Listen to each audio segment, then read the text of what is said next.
Шайлоо күнү БШКнын сайты эмне үчүн бузулганы бүгүн түшүндүрүлдү.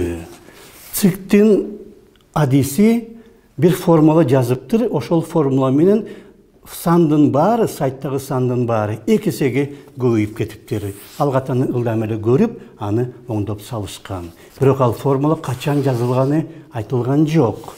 Эгерде ал ошол шайлоо күнү, добуш берүү күнү жасалган болсо, анда бул шайлоо иштерине киргизгендик.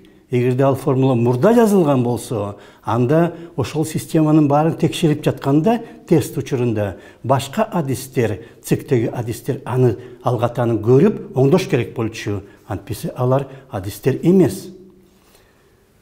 Кайсы бир сайтка, кайсы бир материал чыгарган кандай болбосун журналист билет. Анын материалын редактор оңдоп, 1 секунда ичинде аны сайтка чыгарып сала алат. Бирок ЦИКтин сайты добуш берүү күнү 40 мүнөттөй иштебей калбадыбы.